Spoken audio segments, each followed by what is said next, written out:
Era terça-feira e quinta-feira vinha vagão de louco para cá.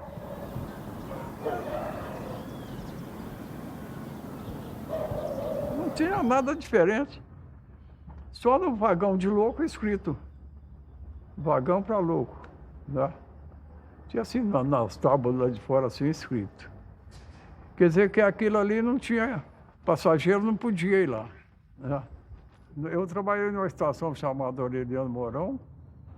Lá, coitado deles lá, chegava às 7 da manhã e saía às 7 da noite, nessa estação. Então os coitados sofriam. Tinha uns que choravam. Outros pegavam marmita de comida. Nós tínhamos um restaurante que fornecia boia para eles, para qualquer um lá. Às vezes comia era com a mão, outras vezes comia de um modo muito esquisito, igual porco ali, né? Poxa, assim, né? Eu já vi a polícia judiar com louco, essas coisas tudo assim, mas tinha policial também que era muito humano, muito humano. Eu vi policial, o dinheiro dele não dava para ele comprar pro louco, a boia dele ele deu pro louco, né?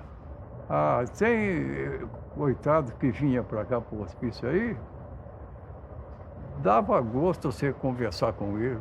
Você conversava direitinho. Tinha outros que cantavam. Muita gente falava que tinha música, nem louco era. Porque às vezes bebiam as coisas lá, faziam umas besteiras. A política ou algum enguiço empurrava ele como louco. As autoridades, né? Daqui é que ia pro hospício. Bom, o que eu pensava era o seguinte, eles iam sofrer, mas era o recurso. Eu acho que é uma missão muito difícil. Quem cuida de um louco. Tinha 5.000 pacientes quando eu entrei aqui, na época. Toda quarta-feira, chegava um ônibus entupido de paciente, vomitando, tendo diarreia, urinado, do Hospital Raul Soares. Porque a polícia militar, a polícia de rua lá de Belo Horizonte, eu não sei qual tipo de polícia, pegava todas as pessoas que estavam perambulando na rodoviária por lá e enfiava dentro do Raul Soares. Raul Soares tocava pra gente aqui. Sem nome, sem nada. E aqui tem muito paciente que os hospitais mandavam, porque era fácil. O diretor era médico, todos tinham hospital com a fonte de renda excelente, né? Excelente mesmo, porque doido não tinha coisa melhor para dar dinheiro. E colocava, mandava quem estava dando trabalho para cá. Aqui era depósito, sempre foi depósito, sempre. A minha mãe, quando entrou aqui, ela veio através de político. A política de Barbacena, chegava perto de um político, eu quero trabalhar no Colônia. Eles davam uma carta, entregavam para o diretor fazia uma análise e no outro dia estava trabalhando. Não tinha que ter profissão, não precisava saber ler, nem escrever, basta saber distribuir alimentação, lavar os corredores, dar banho nos pacientes, entendeu? Distribuir a medicação. As medicações eram um comprimido rosa e um azul. Era Ordol e Fernigan, parece, o Diazepam. Uns nomes assim. Simplesmente explicaram para ela. Você faz a ronda. Se tiver gritando, batendo, você dá os dois juntos. Se estiver cantando, te importunando, dá o rosa, sabe? Então era conhecida a medicação na época, para esse pessoal da colônia, era pela cor.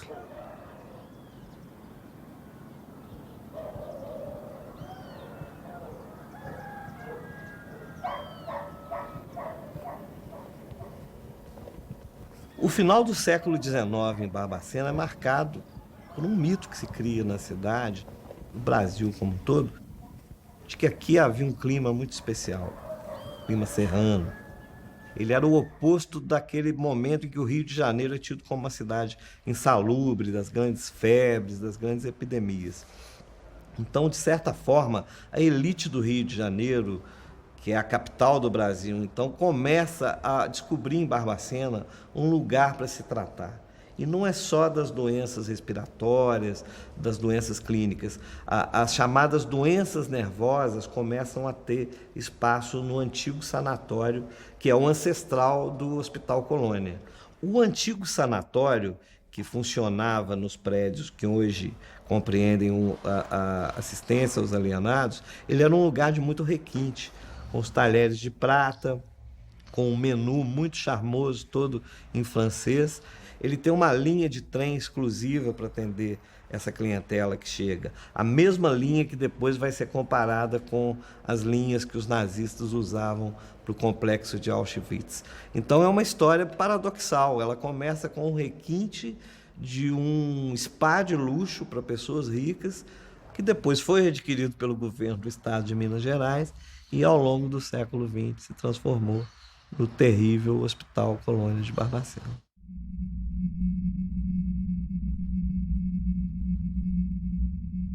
Quando eu tive acesso às fotos feitas dentro desse hospital em 1961 pelo Luiz Alfredo, eu fiquei tão impactada que eu não vi nenhuma daquelas fotos no hospital. Todas aquelas imagens me remetiam a um campo de concentração.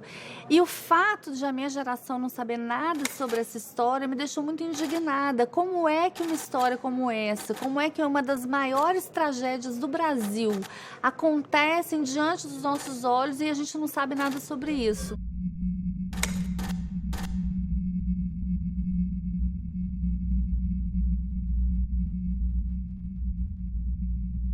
Eu descobri que o Brasil desconhecia uma das suas piores tragédias.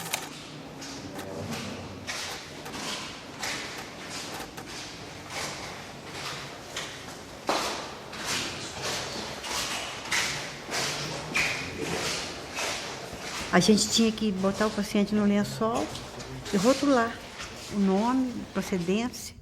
Às vezes eu passava 3, 4 lá em cima. Às vezes, quando eu pegava o plantão também, eu achava e levava. Você achava o quê? Achava os defuntos lá. Foi morrendo assim, uma atrás da outra, uma atrás da outra, uma atrás da outra. Tinha plantão de eu passar 5 pacientes mortos. Trazia vela na bolsa, trabalhava 24 horas. Aí eu trazia vela para botar na mão das pacientes morrer de noite. Nós fizemos uma enfermaria lá embaixo, no fundo do Crispim. Tinha um quarto sobrando lá. Aí fizemos uma enfermaria ali, para ver se salvava alguma coisa, né? A gente trazia leite de casa, fazia leite em pó, tentava colocar na boca, mas já estava no estado muito ruim mesmo. De repente, começou a vir uma canja branca rala, que você servia com a caneca, nos pratos de alumínio. Aí foi acabando, até chegar no ponto que aquela quantidade de paciente morreu por falta de alimentação. A enfermagem aqui não tinha nada, né? Tinha nada. Tinha aquela bacia ali, ó, eu chamava de bacia fervedeira, que você fervia a seringa que servia para todo mundo. Aqui tinha uma injeção chamada Benerva, que é um complexo B. Enfiava que cabia na seringa, 10 ampulhas de Benerva e tudo, uma agulha desse tamanho, e ia aplicando de paciente em paciente. Hoje tudo é descartável, antigamente não era. Era isso que tinha. Lá embaixo do departamento B tinha um funcionário, que ele era guarda emprestado da Polícia Civil. E ele ficava com arma, que ele achava que era a polícia aqui dentro. Então, muitas vezes ele puxou a arma para mim, ele puxava para o paciente, os remédios punha tudo dentro de uma caixa de papelão, ele olhava para a cara do paciente, esse aqui que eu vou dar, esse aqui que eu vou dar, esse aqui que eu vou dar. Se o paciente não quisesse, ele ameaçava com a arma. Era um médico para 3 pavilhões. Eles chegavam na portaria do pavilhão, chamavam os funcionários e aplicava a medicação para ser aplicada. Tinha pavilhão igual o Crispim, que era o horror dos horrores. 400 pacientes, homens, tinha uma grade fechando, tudo violento, sem medicação. E se você entrasse lá, eles pulavam em cima de todo mundo. E nessa época eu não via comprimido, não via não. Eles davam xarope aí, que o farmacêutico fazia, né? E o eletrochoque, que era muito usado. E aquelas muito agressivas, muito violentas, que não tinha resposta, que não tinha as medicações que tem hoje em dia, dava eletrochoque. Que eu, por sinal, fiz muito eletrochoque, bastante, não tinha outra coisa. Muito paciente deprimido, recuperava, mas a gente não dava com anestesia na época, mas eu fiz bastante, era eu e o doutor Zé Carlos. Fazia 1 ou 2 vezes por semana, mas os pacientes seguravam direitinho, acalmavam o paciente, dava carinho para eles, e eu punha no mínimo para dar o eletrochoque, dei muito. E a gente punha assim na cama, mais de 40 pacientes, sabe? Eu ficava com tristeza porque eles viam, um via o outro tendo as coisas, né? Mas a gente mandava eles fazer uma oração, conversava com eles e tudo. Eu costumava pôr de 5 em 5. O médico vinha, passava as voltagens. Aí era um aparelho quadrado assim, com dois negocinhos de pôr aqui na testa, aqui, na fonte, né? Aí você ligava o aparelho lá na parede, lá na eletricidade, aí ele já passava a voltagem, já do tanto que o médico mandou. Aí você tinha que ter uma vasilhinha com um pouquinho de água de sal, pra você passar, para o eletrochoque pegar. Então ele dava aquela crise forte, assim, sabe? A gente punha um pano na boca, assim, já tinha... As buchinhas já ficavam prontas ali, esperando. Já estava tudo pronto. Você botava a buchinha na boca para não morder a língua e segurava, 2, 3 pessoas segurando, porque ela debatia muito. Eu tinha pavor. Mas você aplicava eletrochoque? Eu não aplicava, eu ajudava, né? Segurava, né? Bom, era por finalidade terapêutica, né? Mas, de repente, aparecia, às vezes, um imprevisto, né? O paciente, às vezes, né, fazia umas travessuras, né, e, às vezes, tomava eletrochoque.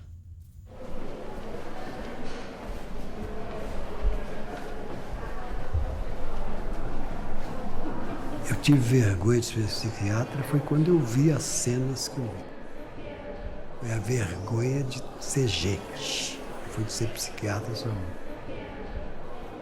De ver o que é possível fazer com o outro.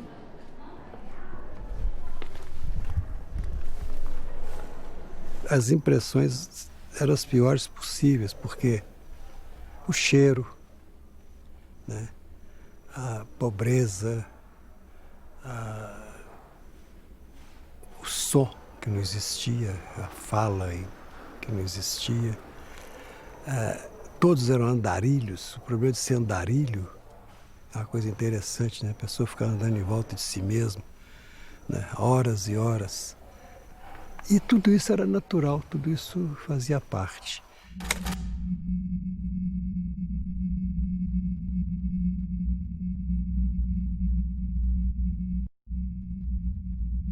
Uma das coisas mais impressionantes dessa história é a situação dos meninos de Oliveira, exatamente porque eles tinham, ao contrário dos pacientes do Hospital Colônia, eles tinham algum tipo de deficiência física ou mental. E os pais sentiam vergonha desses filhos e encaminhavam esses filhos para um depósito de crianças chamado Hospital de Oliveira. E aí, quando esse hospital fecha, esses meninos, eles acabam mudando de depósito e acabam sendo encaminhados, então, para o Hospital Colônia no início da década de 70. E veio mais de 100 crianças, acho que 140 crianças para cá. Veio um ônibus cheinho. Vieram os 3 funcionários. Pega que o filho é seu. Pacientes que a gente não conseguia pegar, precisava 2, 3 pessoas, todos com alguma deficiência física, nem falava. Era isso que tinha aqui. Tinha um pavilhão de crianças aí na FEMIG, eu ficava lá. A gente tomava injeção de impregnar, o corpo da gente ficava todo torto assim, ó. Ficava todo torto. A gente fazia a força para descer o braço assim, não conseguia, doía muito. Dava choque lá. A gente ficava no pátio lá pelado. Ficava na cela pelado também. Jogava água na cela, a gente ficava dentro da água na cela. Ficava apanhando lá. Aqueles enfermeiros, sabe? Batia na gente lá. Você é da onde? Belzonte. Passa Santo Figênio. Pai do tio. Pai Antônio Antônio Paulino. Meu pai do tio. Me criou desde pequeno assim, ó. Eu fui lá em Belzonte e não vi ele mais. Mãe morreu. Quando eu era neném, ela morreu. Cheguei com 12. Toninho, você tá com quantos anos? Não sei mais não.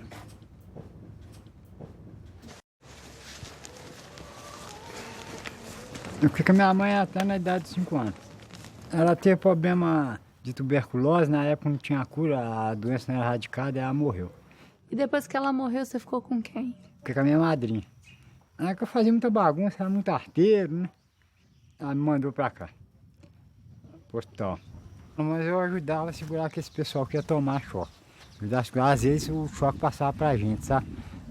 Na hora que botava na cabeça, ligava, aí naquele estalo, aí a pessoa assustava, conforme for a intensidade do choque, passava pra gente. É uma fase meio triste contar isso, sabe? O senhor é da onde? Eu sou Belzonte. Eu vim de criança. Mas agora o que tem? Eu fui treinar lá na FEMIG, mas eu tomei injeção de entortar e eu beirei morrer. Foi à toa, eles meteram a vara na vente, batiram na vente lá, meteram a vara na vente. Lá pus ele na cela também, lá tinha cela, pus ele na cela, pelado, sem roupa, sem nada. E fazia isso com a gente à toa. Eu não fazia nem arte nem nada. Eu fazia faxina todo dia. Era obrigado a fazer faxina lá. Não fizeram, ele me ticou na gente lá. Xingava a gente. Meu pai não internou eu orar. Meu pai não internou eu orar. Ninguém veio me visitar, nem aqui nem lá. Ninguém. Eu estou com saudade do meu pai até hoje.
Interessante.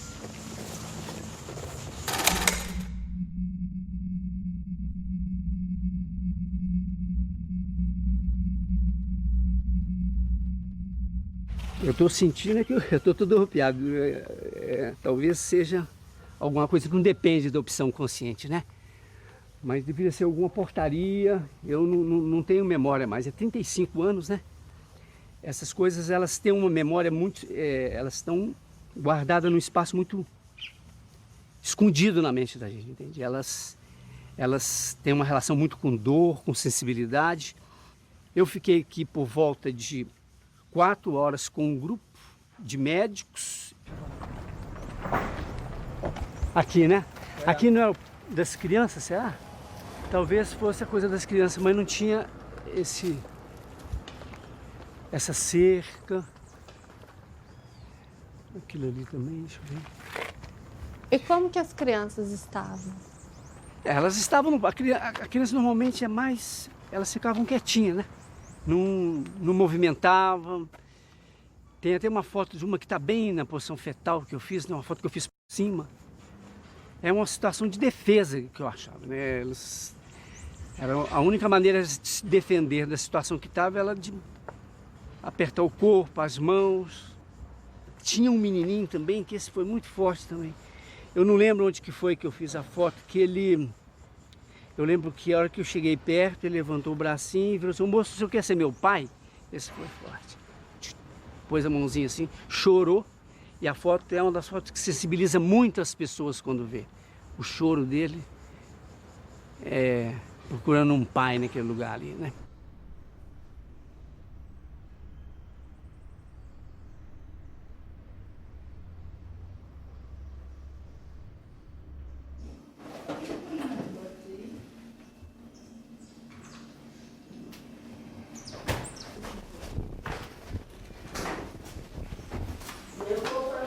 Era criança.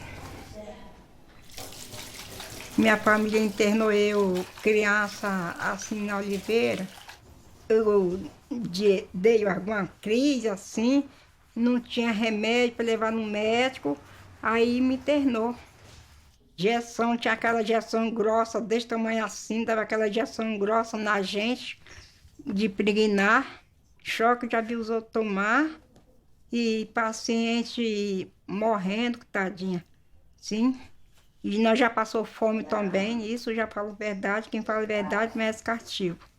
Nós ia lá no mato para pegar capim de lixo, cheio de formiga, para botar num colchão. O colchão era assim, era um colchão assim, de pano. A mãe fazer remendar assim, e botar na cama para a gente dormir.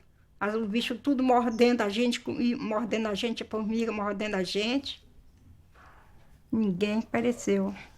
Mas eu tinha saudade da minha família, eu já sonhei com a minha família, já sonhei com minha mãe, assim, que eu ia na rua assim, mãe, me dá um copo d'água. Aí ela falou assim, não, filha, entra dentro de casa, assim, não, mãe, quer só um copo d'água. Aí ela me dá um copo d'água.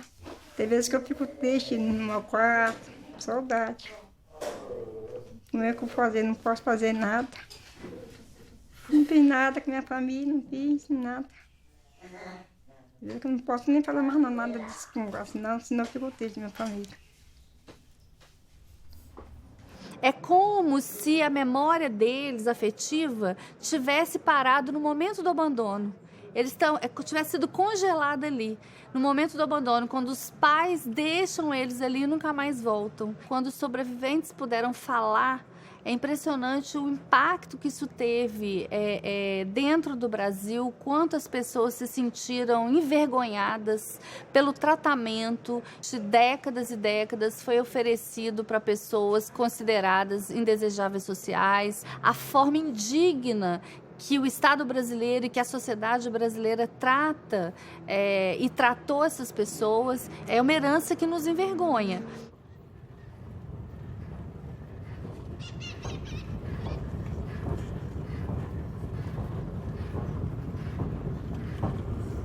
Nesse espaço aqui era um trajeto nosso de menino, né?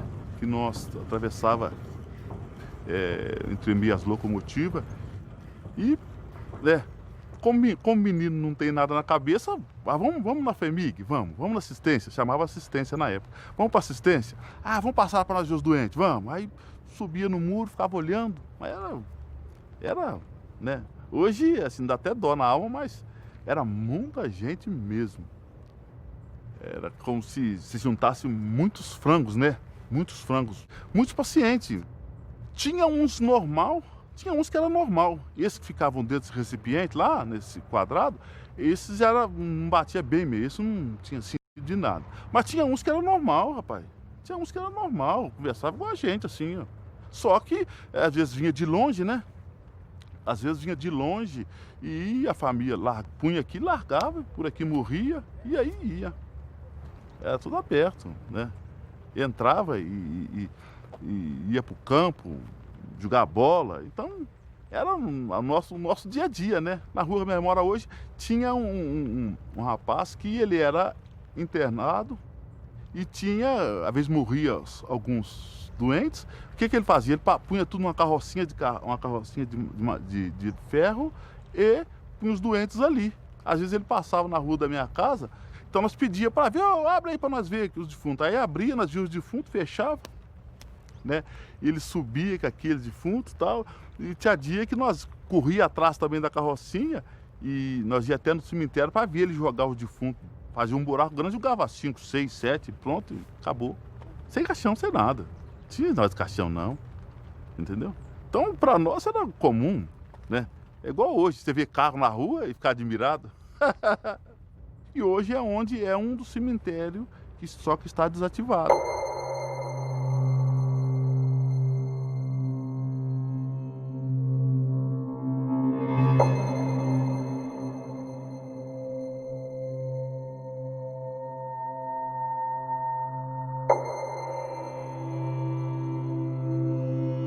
Se você cavar aqui, você vai encontrar ossos e ossos aí, né?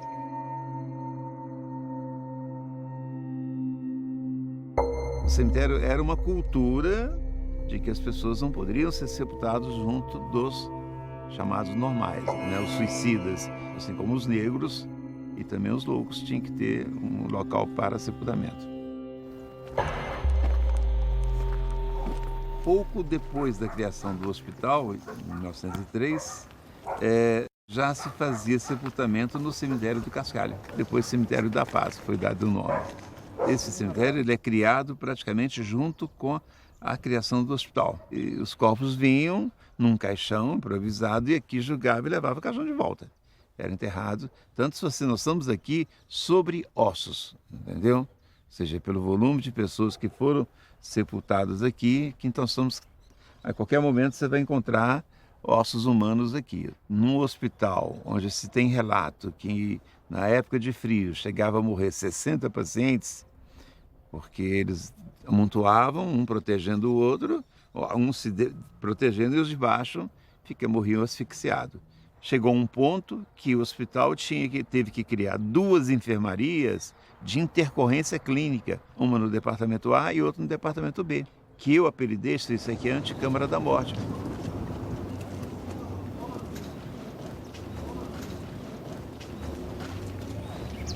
Aí eu ainda, diretor, chego os moradores, os vizinhos começavam a queixar do cheiro, ou seja, então percebemos que a terra já não estava absorvendo a quantidade de mortos, então nós resolvemos encerrar o contrato e não mais permitir o sepultamento de pessoas aqui nessa instituição.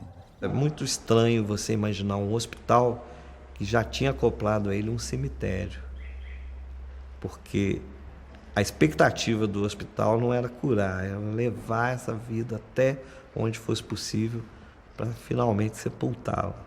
No primeiro momento do hospital, as coisas funcionaram de uma forma diferente. Ele cumpriu o papel baseado na medicina francesa, pelo menos até a década de 30. É onde eu sempre afirmo que a partir do Estado Novo, o regime forte, né, as coisas começam a complicar dentro da instituição.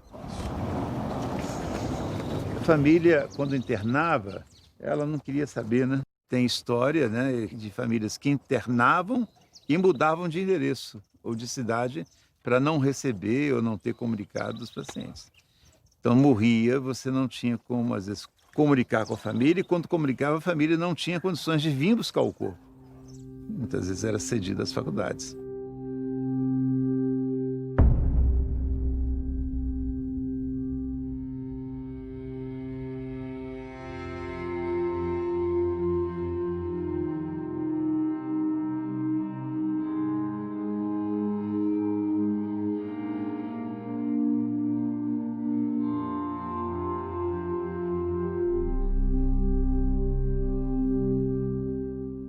Como é que vocês descobriram que eu nasci, criei, comandei tudo em hospital? Que eu entendo de hospício, do Hospital Colônia, mais do que o hospital mesmo. Qual que era a função do Relações Públicas?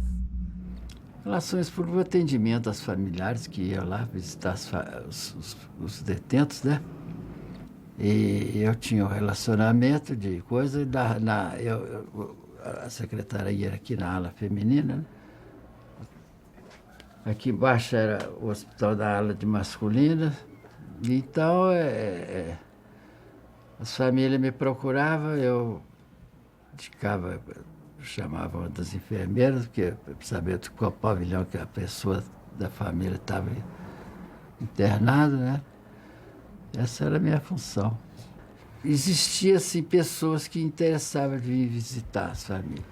Mas em muitos casos, por exemplo, que as pessoas não internavam aí coisa. Tanto é que falecia, comunicava o falecimento, eles não se manifestavam, como a procura para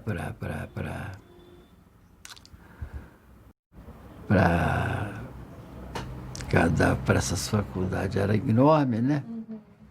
Então eu atendia as faculdades que precisava, né? Então morria, a gente trazia cá para cima. Pegava com cobertor, 4, eu e mais 3 pacientes, no cobertor, que nem uma maca a gente não tinha, não. Aí punha lá em cima, arrumadinho lá os corpos, lá, tudo assim no chão, assim, com procedência, com tudo. Olha, os pacientes estavam mortos lá já, esperando eles virem buscar. Aí chegava, né? Às vezes não tinha condução própria para vir buscar. Levava daquele jeito mesmo. A gente ouvia cair dentro daquela caçamba igual pedra, assim, lá. Era eles jogando lá. Depois tampava com uma lona e ia embora, né? Ninguém. Eu tinha um relacionamento de comunicar com os familiares, né? Quando eles não se manifestavam interesse de vir buscar o cadáver, qualquer coisa, né? Quando tinha o cadáver disponível, a gente cedia para essa faculdade. E esses cadáveres, eles eram cedidos ou eram vendidos? Não, era cedidos, não era vendidos, não. A gente viu documentos, inclusive livros de registro, que tem o preço de cada peça anatômica. Preço? O senhor sabe alguma coisa sobre isso? Não, isso aí eu não sei, não. Como é que isso aí não estou ciente disso, não. Eu só recebia a ordem do diretor eu passava para o Clarindo, que é o preparador, e a minha secretária fazia nada de dinheiro.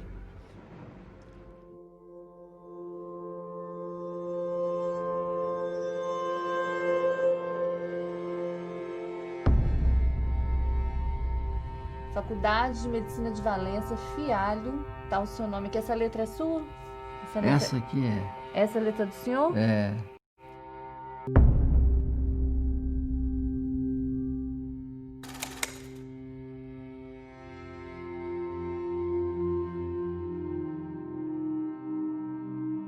Essa questão da venda dos corpos, que é um fato já do final dos anos 70, ele é a exacerbação de uma sequência de descaminhos que esse lugar vai tendo ao longo da sua história. Quanto menos hospital ele fica, e mais prisão, e mais reclusão, e mais depósito de gente, mais margem para essas coisas que hoje a gente percebe como absurdas se dá para acontecer.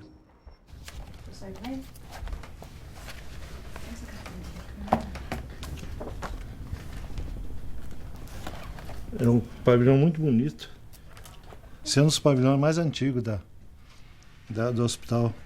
É o pavilhão Antônio Carlos, né? É um colonial de respeito, porque não é qualquer um que faz um pavilhão desse aqui. Muito perfeito. Esse aqui hoje é onde está funcionando a cozinha. Foi tirado o telhado e reformado para a cozinha. Estão montando a ferragem para encher o concreto. Um é o João Preto, paciente, tá vendo? Todos são pacientes, tá? esse aqui da Pocilga com o paciente, esse é o paciente que tomava conta dos porcos lá na Pocilga. É um paciente que, inclusive, ele morava, tinha um quartinho dele, tinha um chuveiro dele. Você daria o cigarro e ele está lá, tranquilo. Eu vivi muito dentro do hospital por ter contato com a minha família lá dentro, eu ia muito, né? Andava lá dentro, tinha regalia dentro do hospital. Então, estava lá, conversava com os pacientes. O estado dos pacientes, para mim, era normal. Porque os pacientes, eles não agrediam ninguém, eram os pacientes educados, conversavam. Eles precisavam de um afeto, né? Você conversar. Então, os pacientes do Hospital Colônia, na época, eles iam para a olaria fazer tijolo. Eu frequentava, inclusive, a olaria, porque meu pai era um chefe daquela parte. Eles tinham uns que até dormia à noite, né? Porque tem que refazer o fogo no forno, né? Que esse forno para queimar o tijolo. Então, eles é que olhavam os pacientes. Do tempo que eu vivia lá dentro, lá tinha 280, 300 pacientes. Era 2 funcionários que trabalhavam a noite inteira olhando eles. Quer dizer, não era uma coisa do outro mundo, não. O paciente pegava um cobertor e ia arrancar capim para fazer os colchões para eles dormir. Eles mesmos faziam o colchão deles, costuravam, davam os pontos. Entendeu? Que o paciente, como diz o doutor Fortino para mim, o paciente psiquiátrico, ele precisa fumo de cigarro e comida.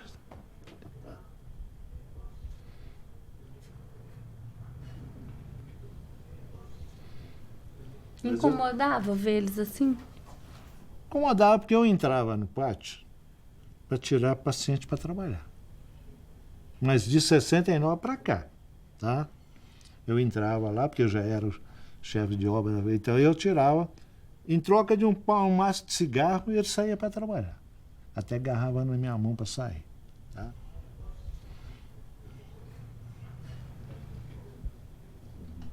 Os pacientes da colônia, os homens que eram bons, saíam para prestar serviço ao município, sabe? Calçar rua, capinar rua para o prefeito, sabe? E muitos diretores do hospital levavam paciente também para ajudar nas construções da casa deles que estava fazendo. E levava esse paciente para ser pedreiro, servente pedreiro, sabe? Mas ele não tinha pagamento, tá? Eles tinham, como diz o outro, mordomia de sair do pátio e ganhar um maço de cigarro, que eu passava aqui na secretaria e pegar o pacote. Isso aí. Eu mesmo, quando eu estava mexendo na reforma dessa casa, eu trouxe eles para trabalhar aqui. Eles trabalharam aqui comigo. Eu tenho um chão ali com os cacos de azulejo, foi o paciente que sentou.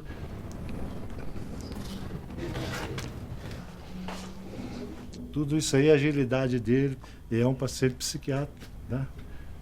Isso aí é o carinho que você tem com ele, faz coisas que você nem acredita.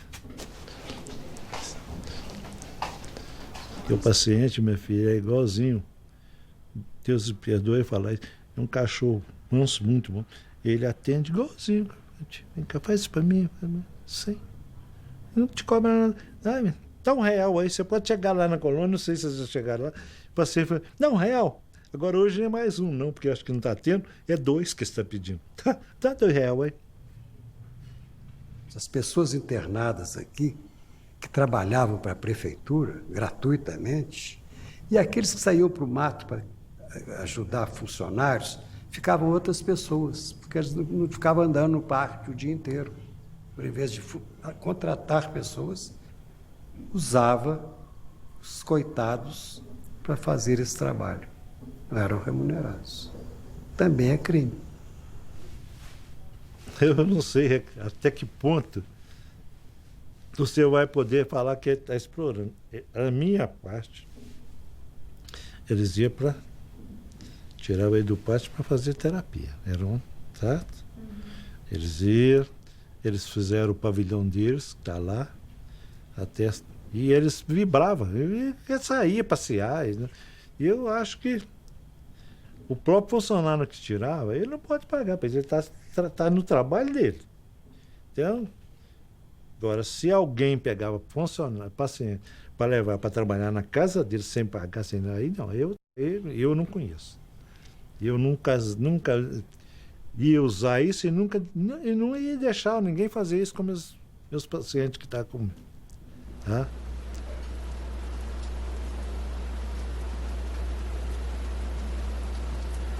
Cada pavilhão tinha uma irmã que cuidava.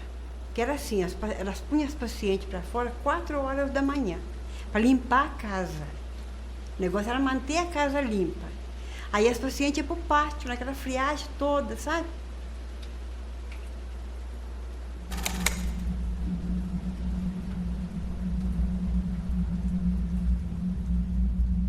Tinha irmã de caridade aqui na época.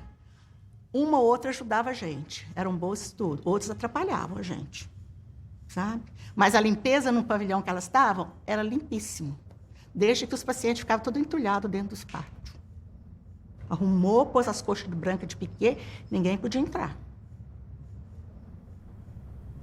Elas rezavam terço com as pacientes. Elas tinham essa função de ir lá, rezar, orientar, entendeu? Se a gente precisasse de alguma coisa, elas é que tinham que vir fazer licitação para vir buscar no almoxarifado. E ficava ali. Um certo tempo de manhã. De tarde você já não via mais elas. Elas exploravam muitas pacientes para fazer crochê, trabalho manual. Então essas pacientes trabalhavam separadas. Trabalhavam só para as irmãs. Não faziam nada para ninguém. Tinha o dormitório escolhido, né? Era o primeiro dormitório de cima que era o mais limpo. Ali só ficava elas. E elas recebiam para isso? As pacientes? É. Ah, não.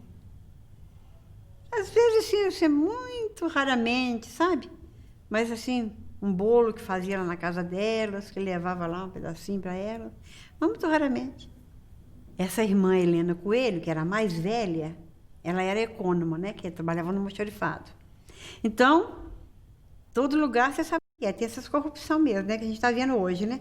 Então, vinha a carne de segunda e o dono da carne recebia como de primeira. Mas não deixava de dividir com elas, claro. Um dos principais trabalhos do repórter, quando ele vai contar uma história, principalmente uma história tão trágica como essa, é identificar as responsabilidades.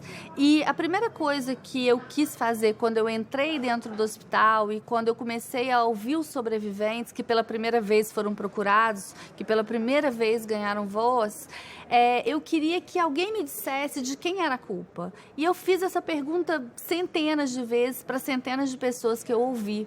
E eu não conseguia chegar a uma conclusão, isso me incomodava muito. Até que um dia, uma das entrevistadas, uma das personagens do livro me disse assim, a culpa é coletiva, ela é de todos nós, é de toda a sociedade, porque todo mundo participou disso. Que essa resposta, ela é uma resposta que importante, porque não dá para, em nome da justiça, a gente cometer a injustiça de falar de um só nome. Foram 8 décadas de violação de direitos, 8 décadas de maus tratos, de tortura, de fome, de frio, 8 décadas em que passaram por lá milhares de pessoas. A cidade de Barbacena convivia com essa tragédia. Os funcionários conviveram com isso, as famílias deixaram seus parentes lá. Então, assim, os médicos participaram disso de alguma forma. São muitas pessoas envolvidas. Para que uma tragédia dessa ela exista, ela aconteça durante 80 anos, é preciso que haja uma omissão coletiva. É lógico que a gente nunca vai poder tirar a responsabilidade do Estado brasileiro, porque o Estado brasileiro era o responsável por cuidar daquelas pessoas e o Estado falhou. Todos falharam com essas pessoas, todos falharam com as 60 mil vítimas do Colônia.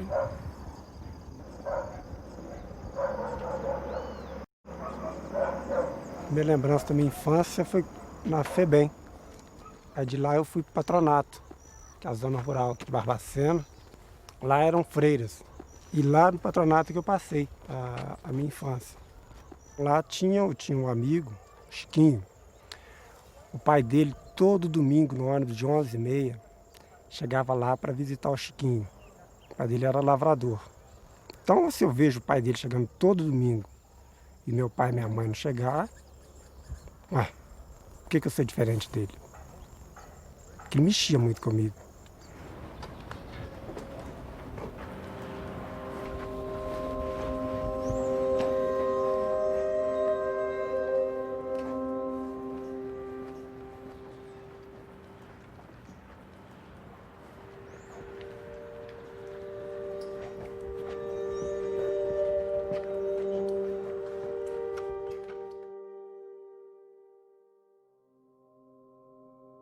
Minha mãe me disse que foi aqui que eu fui separado dela.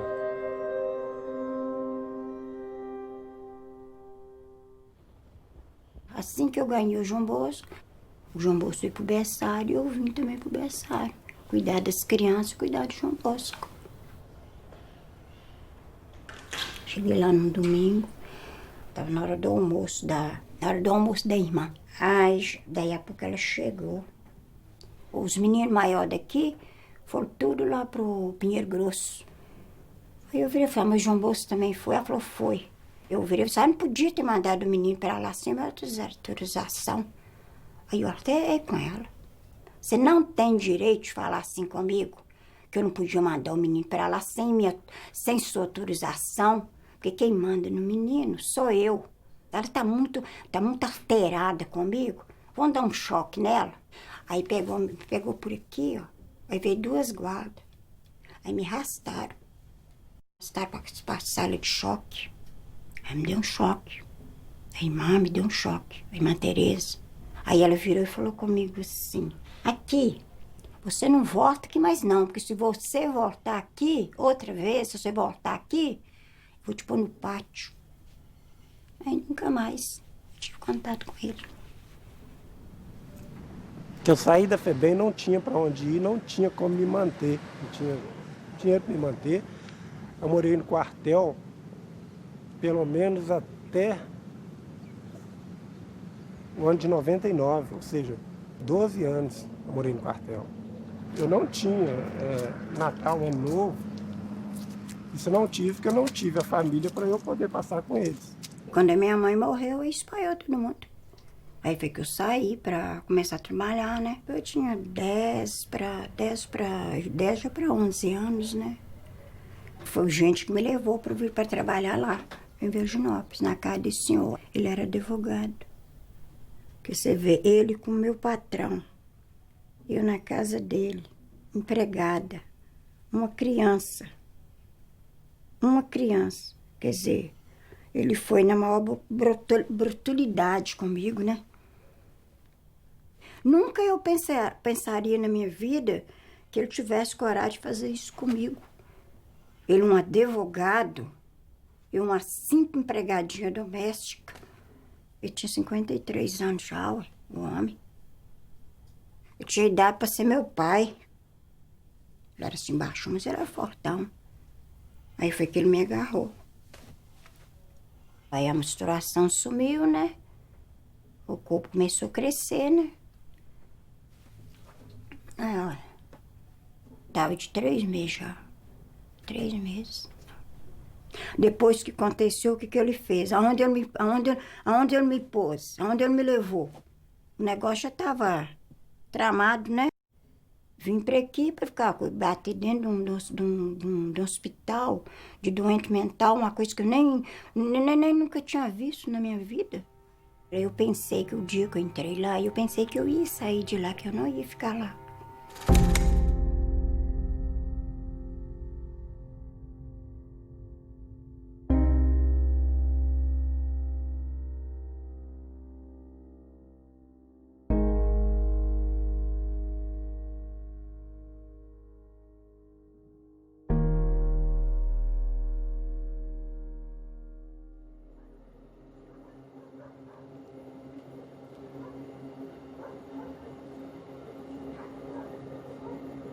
Fiquei mais crítica quando eu descobri a minha história e procurei a FEMIG, né, atrás de explicações, a forma que eu fui recebida.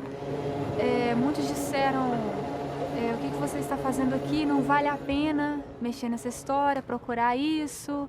Ela não podia ficar comigo, ela não teve escolha. Muitos se colocaram no lugar dos meus pais adotivos, mas ninguém foi capaz de se colocar no lugar da minha mãe. Chamo Sueli Aparecente, nasci em 1955, dia 2 de julho, numa sexta-feira em São Paulo.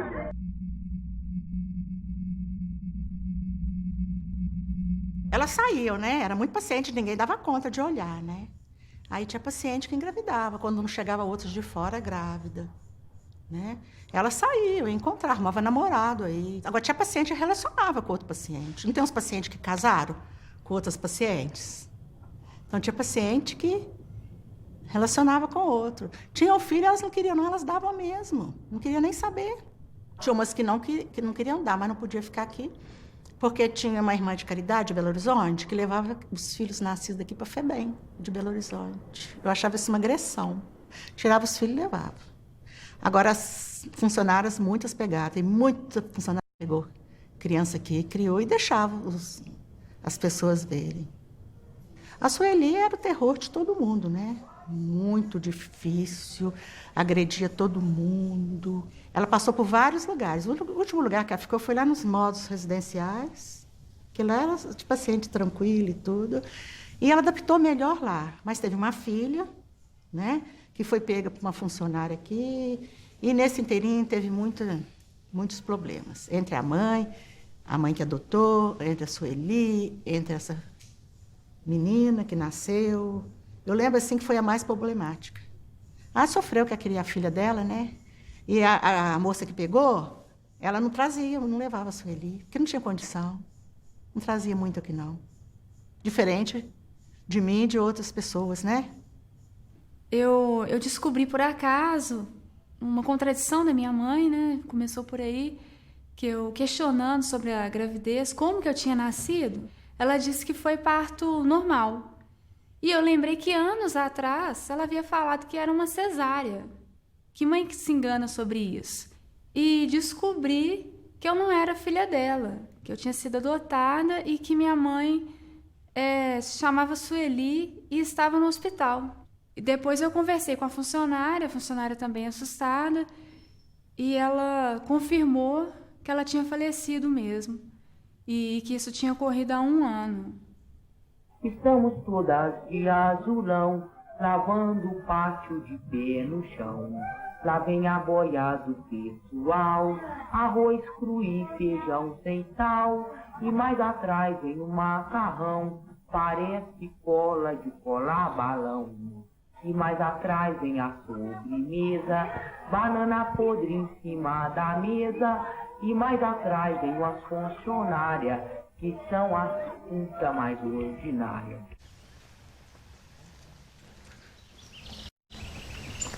Eu nunca imaginava que um dia entrar nesse local aqui me traz recordações tristes. Aqui onde esteve minha mãe.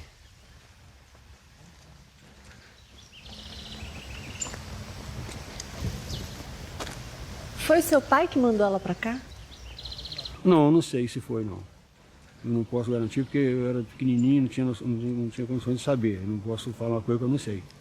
Ontem eu estava lendo o livro, né, antes de vir para cá. Daí o Bernardo, meu filho de 8 anos, chegou. Aí, meu pai, aí eu mostrei, filho, aqui, ó, essa aqui é sua bisavó. Mostrei a foto, né? Ele falou, pai, como é que ela fez para participar disso? Não, filho, ela não participou disso. Ela esteve lá e viu uma foto de uma cela, né? Pai, por que ela estava lá? Eu falei, diziam que ela era louca. Né? Daí eu falei, uai, mas eles prendiam os loucos? Por que eles prendiam, filho? Porque ele pensava diferente, via um mundo diferente. Né? Você entendeu? Eu falei, não, nem eu, filho, nem eu.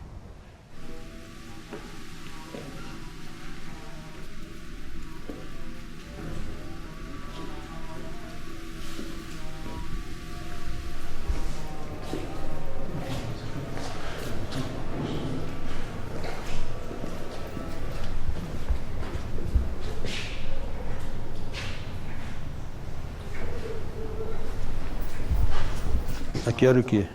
Outro dormitório. Mas aqui só os indigentes, né? Sim. Aqui é... Mas quem não era, né? Talvez eu tinha 9, 57, 58.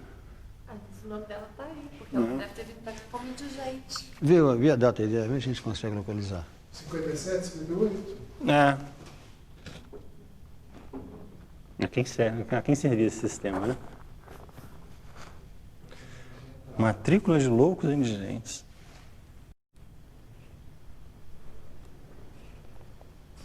Preta, preta, branca, parda, preta. Não dá pra achar, não. Quer ser com mais calma. É muita gente, né?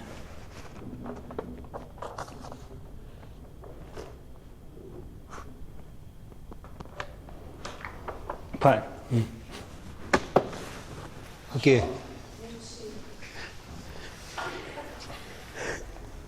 Minha mãe.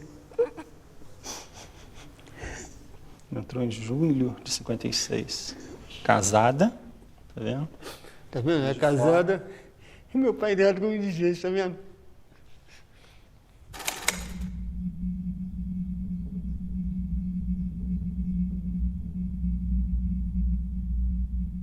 Reiteração no nome, aviso pedido verbal do esposo da paciente, Jorge Severino.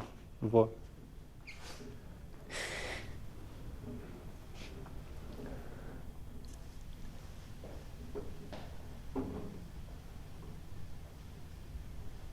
Onde é que fica aqui? O que o cara fez aqui? Quem trouxe ela pra cá? Oi? Quem trouxe ela pra cá? Deixa eu ver. Aqui. Não, eu vou pedir, né, a alteração do nome dela, porque aqui constava Leonor Correia de Castro. Aí alteraram, né? Eu Leonor Correia de Almeida. Ok. A vista pedido verbal do esposo da paciente, Sr. Jorge Severino de Almeida. Foi cruel, não foi? Escondeu-se de mim.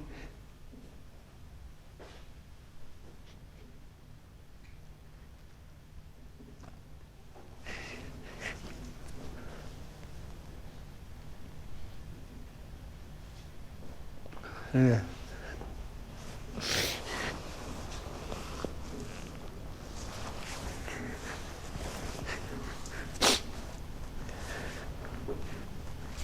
Eu não sabia que tinha mãe, tá vendo? Escondeu-se de mim. É. Eu dormia na rua, eu sabia que tinha mãe. Com 9 anos.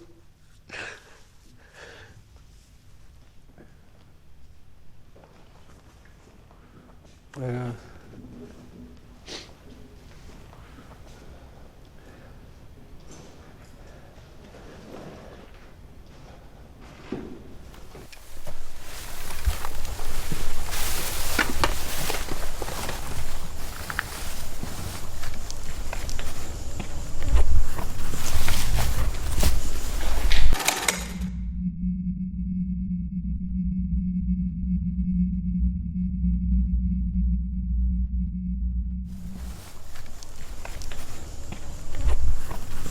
Em 1961,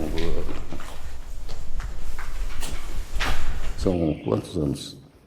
55? É como se as pessoas tivessem desaparecido, nascido no mato. Foram 6 horas, eu queria ter ficado 6 dias. Mas eu acho que eu não conseguiria produzir muito mais do que isso. Se havia coisas piores, eu não sei. É como se fosse um pesadelo que eu tivesse vivido aquelas 6 horas. A emoção, a ficha caiu no dia seguinte, ali era só profissionalismo.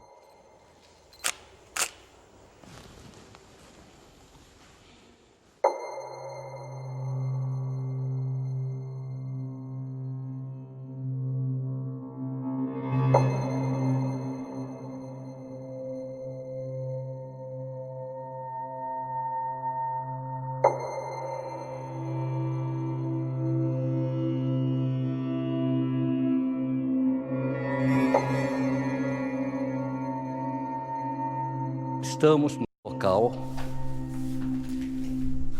com os vestígios, com a arquitetura, com as mesmas condições arquitetônicas da época.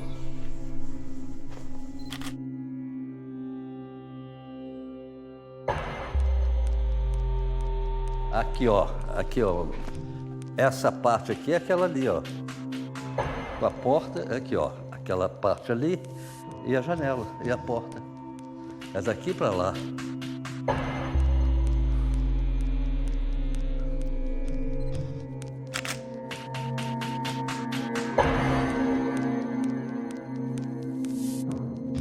Realmente fizemos uma foto ainda no local quase que intacto. Só esse envelhecimento faz parte da história, né?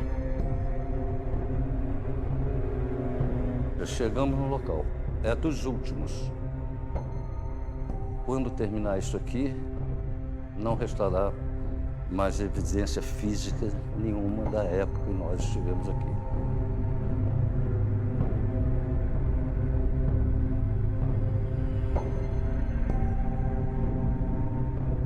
De tudo que eu vi em 20 anos de profissão, nada se compara a isso. Essa é uma das coisas que eu fiz que marcaram mais. É isso. Mais nada para falar.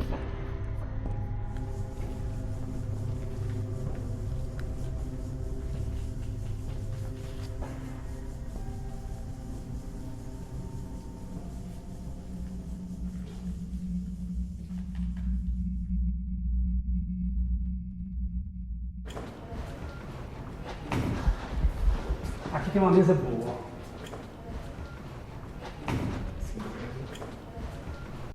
Aqui, ó. Da série esse aqui, ó. O significado é muito diferente, tá vendo? Eu entrei porque era uma grade. A condição dele dizem que era de violência, no entanto, aqui também, essa aqui é a forma, entendeu? O pavilhão das mulheres, elas abertas, elas vinham para a porta. É a mesmo o discurso básico. A maioria delas não tinham distúrbios, vamos dizer, neurológicos, alguma podia ter alguma coisa que a fisionomia mostra, mas essa senhora, essa aqui, e olha o tanto que está lá no fundo.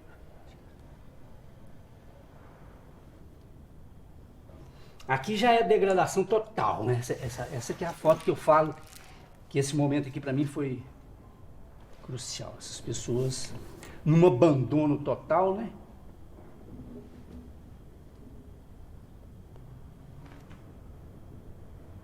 Essa aqui foi muito forte. Presta atenção naquilo que eu falei, das mãos e dos pés. A perda da mobilidade, do contato com o chão ou com o outro, que a mão perde a mobilidade, o pé vira um negócio. Aqui, olha. Olha para você ver. As mãos têm que ser recolhidas porque não tem com o que fazer o contato, né? Aqui a do afeto, da troca de carinho, as mãozinhas delas aqui.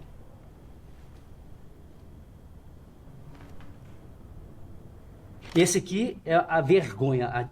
O que eu sentia é que ele ficava completamente envergonhado da situação que ele estava.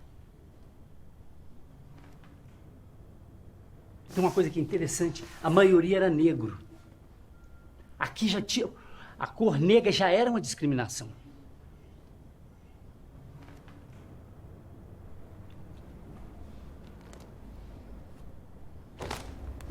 Aqui, olha. A pessoa que eu falo que perdeu tudo. Isso aqui é sol, abandono, apodreceu. É como se ela tivesse me cobrando, ou faz alguma coisa. Mas o que se podia fazer? E olha isso aqui também, ó. Ao rosto de pavor do menino aqui. Olhando para lugar nenhum. Você pode imaginar você no lugar mesmo, como filho, como criança, sem uma resposta. A boneca está aqui, mas a boneca está algemada.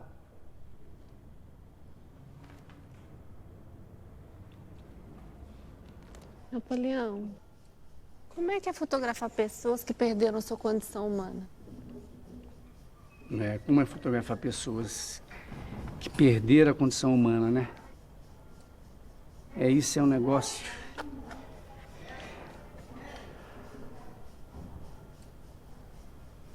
Como que é fotografar? Tem umas perguntas que são feitas, que para mim nos chama de koan. São perguntas para exatamente quebrar a sua lógica cartesiana para entender. A resposta dessa pergunta é a não pergunta.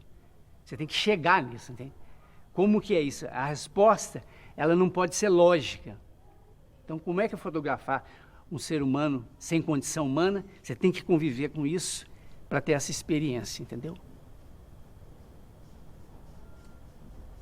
Que muitas vezes a resposta a um negócio desse é quase que um silêncio de respeito a essas pessoas que não tiveram um retorno para a vida, né? Essa desumanização que foi institucionalizada naquela época, né? esse número de 60 mil pessoas que tiveram uma morte antecipada numa instituição e por uma ciência que se propõe a fazer elas ficarem vivas, né? Propõe elas melhorarem. Isso é uma coisa muito séria, né? Eu não sei a âmbito da condição do ser humano que isso pode significar. Isso é a palavra que você falou é uma tragédia. Alguma coisa que era para fazê-las estarem numa situação melhor destruiu essas pessoas, né?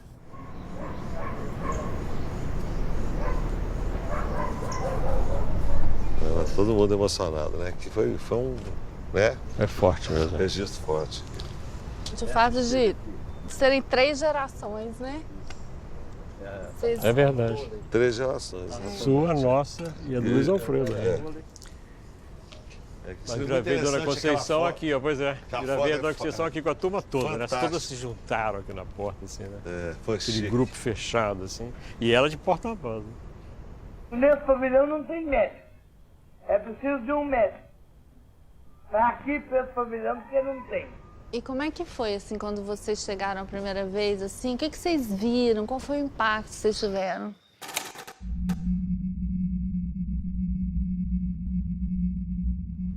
Eu tinha visto umas fotos, eu não conhecia o Cruzeiro, as fotos do Luiz Alfredo eu não conhecia.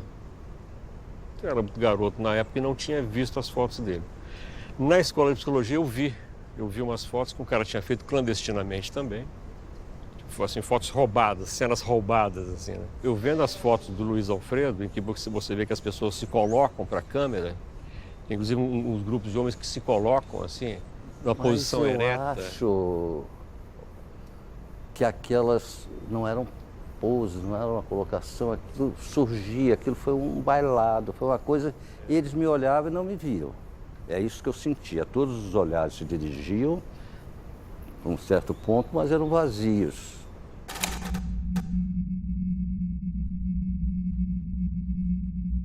Você veio pra cá, né, com a cara e com a coragem, né, velho? Sem recurso, como é que foi? 5 pessoas, equipe de 5 pessoas. Quando a gente veio aqui naquela visita que viemos juntos, né?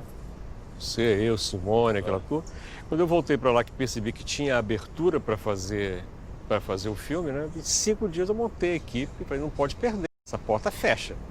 A gente percebeu que tinha que fazer algo naquele momento, que tinha possibilidade, não podia perder, né? E era aquela hora e pronto. E viemos um coletivo de pessoas. Vocês estavam juntos a primeira vez? Viemos juntos. Foi um grupo grande que veio. Passamos um dia aqui, demos um giro no hospital. Um dia mesmo. Aqui no embaixo. O Irã voltou para escrever as matérias, eu voltei com a cabeça do filme, assim, de armar o filme. É porque o secretário de saúde na época liberou, né? Ele não sabia o que ia acontecer, né? Ele liberou e depois a gente publicou uma matéria dizendo, né? Que estava aberto, né, os portões aqui do hospital para a imprensa, né?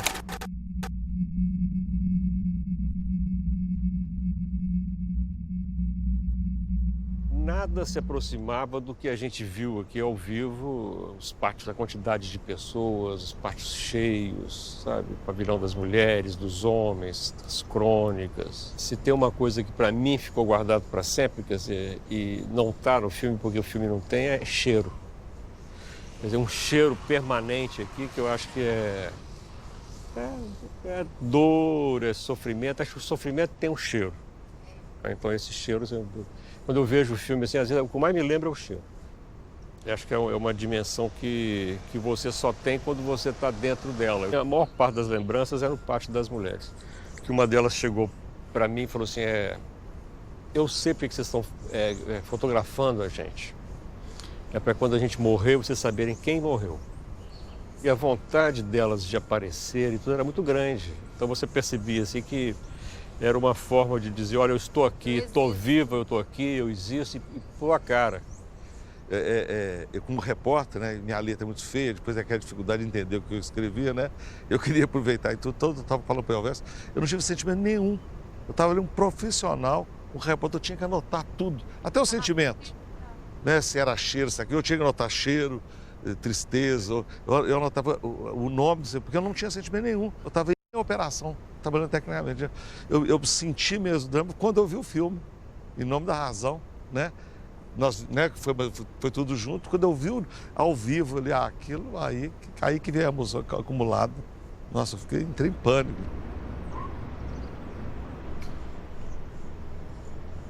Agora, o que eu senti, assim, aí relembrando agora, assim, o meu sentimento era de que a gente estava cometendo aqui dentro uma transgressão. A gente estava transgredindo. A gente estava quebrando normas, porque a norma daqui é o isolamento, é o silêncio e essa omissão principalmente pelo silêncio. Eu acho que o que está na base desse contrato social de instituições como essa é que a sociedade será conivente com aquilo ali. E eu sinto especialmente que no momento que nós fizemos, quer dizer, de 79 para 80, a gente debaixo de uma ditadura militar, quer dizer, era uma metáfora assim, direta do que acontecia no Brasil. Do silenciamento, né? Do silenciamento, e a gente estava entrando, quer dizer, aí eu acho que, até comentando com o Irã, o título da matéria dele, Os Porões da Loucura, é perfeito, assim, é perfeito porque naquela época a gente falava no Brasil nos porões da tortura. Da ditadura. Os porões da ditadura, os porões da tortura, quer dizer, era o que era a voz corrente. Eu sinto que naquele momento a gente estava participando de uma revolução. Nós estávamos sendo agentes de uma revolução que estava acontecendo aos olhos nossos ali, na nossa vista ali, e que de fato ia modificar isso aqui para sempre. A primeira coisa mais importante que aconteceu, que eu achei que foi importante, foi a reação do próprio meio psiquiátrico, né? As pessoas, quando elas estão tratando com os doentes mentais, elas estão dando o máximo, elas acham que é aquilo. Elas não tinham consciência disso, né? Então, essas pessoas, se você criticar o trabalho delas, elas ficam revoltadas. Então, o pessoal que trabalhava nos hospitais psiquiátricos, eles não foram acusados de praticar a barbárie, não. Eles viram como eles praticavam um ato barbário.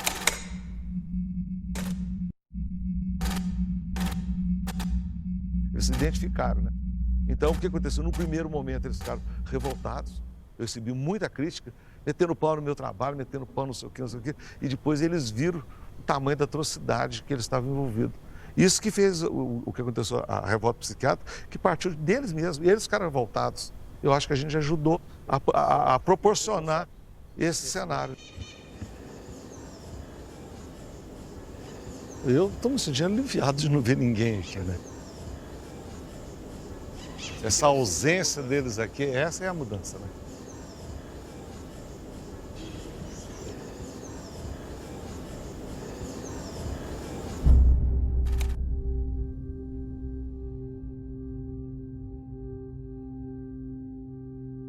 Em 73, a FIAP, Fundação Educacional de Assistência Psiquiátrica, resolveram dar uma reforma aqui dentro e pôr funcionários, porque não tinha, só guardas. Então, eu fui para Belo Horizonte, fiz psicotécnico com um monte de gente, eu fui a única que passei, como enfermeira. Eu tinha uma visão técnica e comecei a arrumar a casa, né? A hotelaria da casa. Vão dar condições para ter gente formada, gente capacitada, isso eu fiz muito. Aqui tinha umas folhas que as funcionárias, as guardas, escreviam alguma coisa, punham o nome, mandavam os médicos escrever. Outros pavilhões não tinham nada. E a gente começou a fazer as papeletas. Tinha algum papel escrito por médico que as próprias guardas aqui pediam para fazer. Então, nós conseguimos tirar retrato, com muita dificuldade, porque elas não queriam tirar, né? Elas não estão acostumadas com pessoas de fora. Mas a gente conseguiu fazer as papeletas e fomos fazendo no hospital todo. Eu comecei dando um curso básico de enfermagens, sem ter nada, né? Um certificado e nada. E era em peso, vinha todo mundo.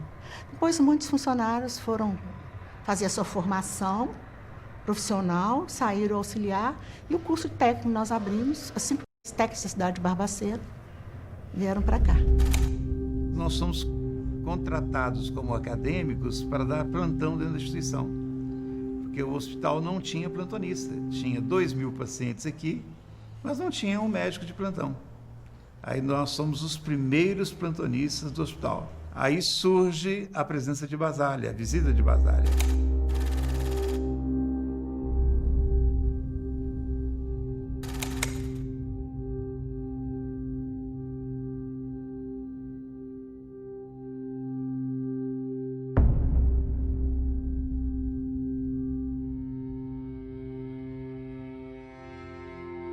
E ele conhece as instituições psiquiátricas, onde ele chama isso aqui de um campo de concentração. Ele vem, faz a crítica, e Basália passa a ser um símbolo passa a ser uma bandeira da nossa luta por mudanças do modelo assistencial.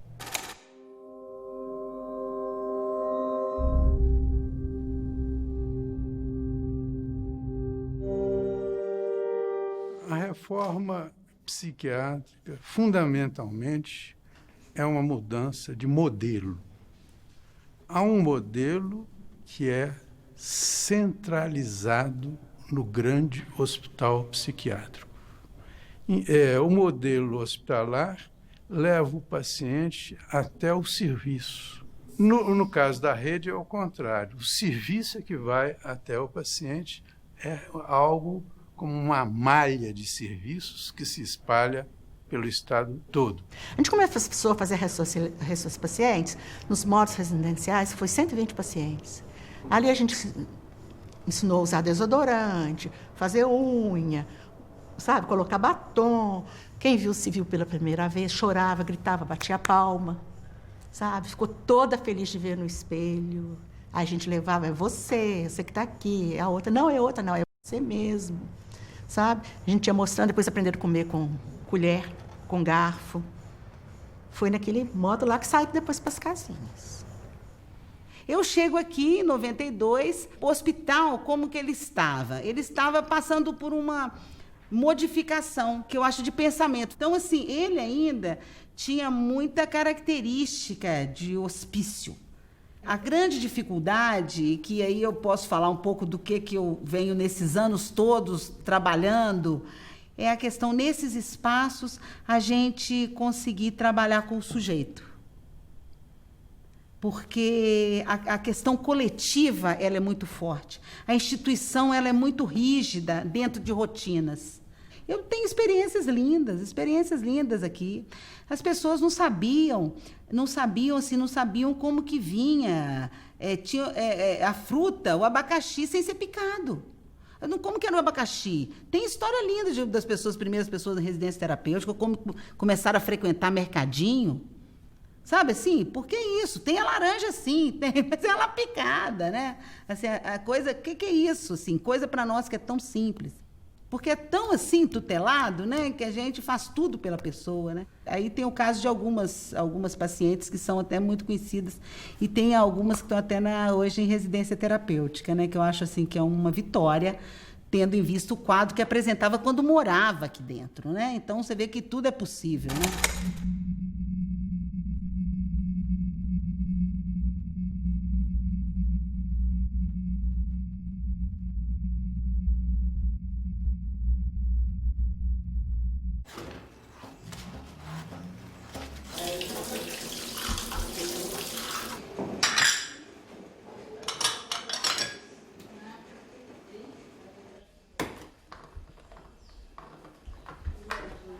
Eu já viajei um dia de avião. Parece que eu estava entrando dentro de casa. Você não tem medo, não? Não, aí eu falei assim, eu quero ficar na janela. Aí eu fiquei na janela para ver o movimento. Ele fazia... Buu. Aí eu subi lá pro céu, parece que ia lá pro céu, lá.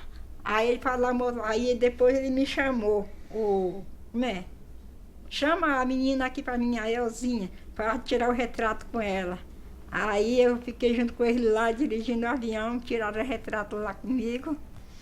Aí depois eu sentei lá de novo, aí fiquei lá vendo o avião subindo.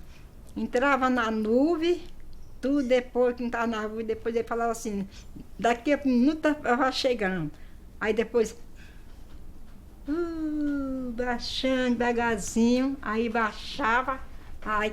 Aí todo gente de fora que ia tudo, aí a gente descia. Eu gostei mais do avião e do piloto. Ai, ai.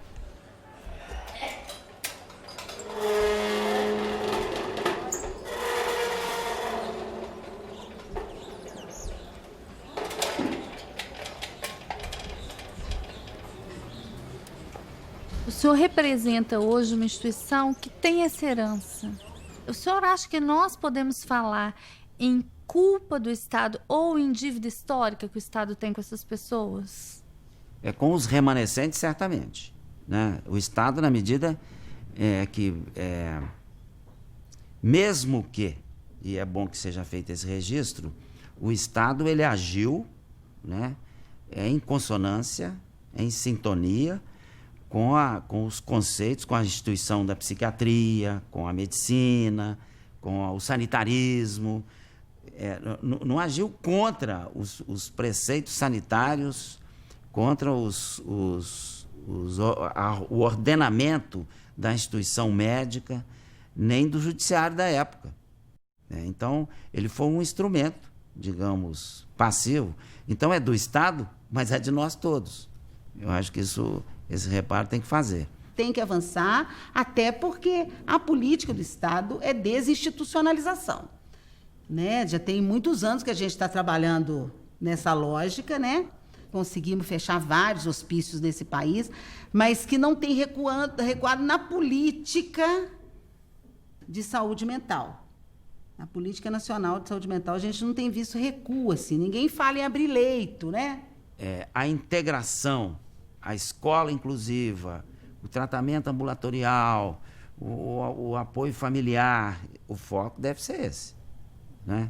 Isso alcança tudo. Alcança a educação, alcança a assistência social e alcança a medicina. Mudou muito nesse sentido, que hoje realmente as pessoas têm um tratamento com dignidade. A vida hoje é digna aqui.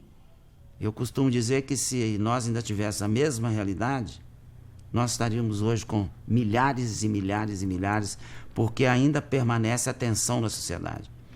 Eu posso me ver livre dessa pessoa, aquela comunidade pode expulsar aquela pessoa do seu convívio, aquela família pode se desincumbir, aquela pessoa, ela de alguma maneira incomoda, eu mando para Barbacena.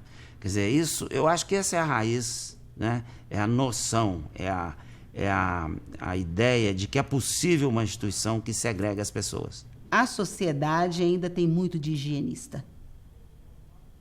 E o discurso da periculosidade, ele dá suporte a esse higienismo, né? Eles usam a agressividade para cometer violência. Nós enfrentamos hoje um problema grave, que é a da judicialização e das internações por ordens judiciais, sobretudo, e na sua imensa maioria, para pacientes usuários de drogas, os dependentes químicos. Quer dizer, por essa via, você pode ressuscitar, não uma situação como essa, mas no fundo, uma certa destituição da humanidade de alguns pacientes. A gente tem que estar sempre lutando para que essas coisas não se reproduzam, não nesta intensidade. Não nessa intensidade, porque isso aqui realmente eu acho que nós avançamos. Acho que a sociedade não tolerará jamais milhares de pessoas nessa condição. A vigilância, ela tem que ser permanente.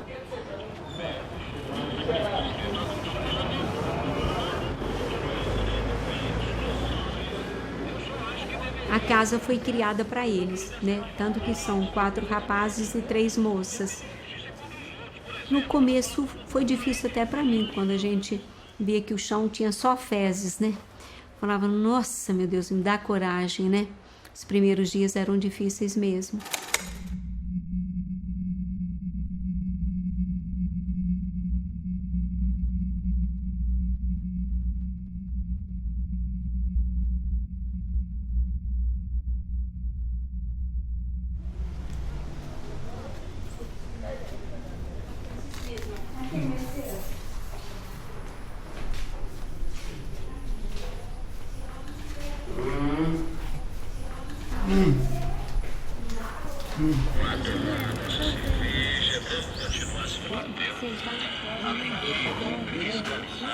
Dá para entender essa linguagem que não é uma linguagem verbal, mas que você vê no corpo, né?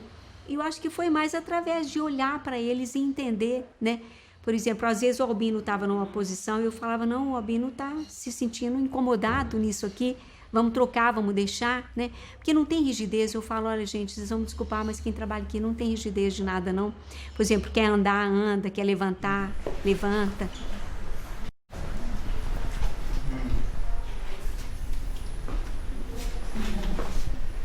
Quando conseguimos fazer a identidade de cada um, o CPF, cada um virou cidadão, se tornou gente perante a sociedade. Para nós eles já eram, mas estão registrados.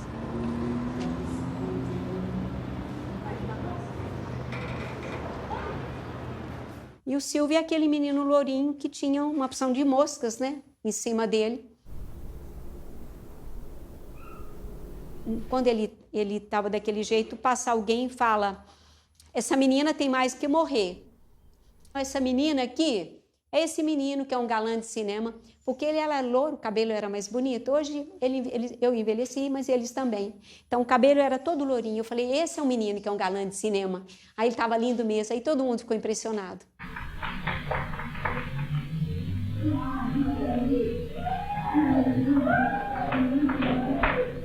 A Wanda Lúcia, né? A Wanda Lúcia está naquele filme do Elvésio Raton, quando ela era pequenininha, junto com o Silvinho.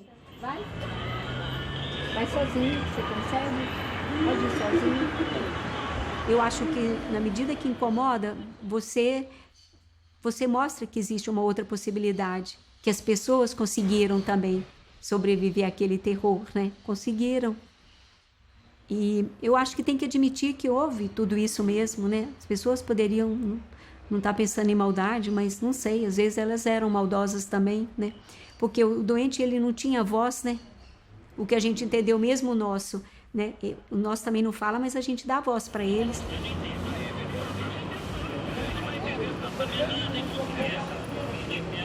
Achei bonito, né? Porque eu nunca imaginava que uma irmã de caridade ia ter 7 filhos e bem deficientes, né? E que a gente acreditava que poderia modificar. E para mim foi na minha vida de irmã de caridade religiosa, foi bonito demais poder ficar com a curatela deles, né? De vez em quando alguém batia aqui na porta, até o diretor do Raul: ô irmã, eu posso colocar o rapaz que está lá? Não, né? Infelizmente não. Eu não, porque a gente não fez para ficar aumentando as camas. Aquilo que eu falo, o dia que um for para o céu, essa cama vai ser tirada e o espaço vai ficar vazio, sim. Até que forem todos, né?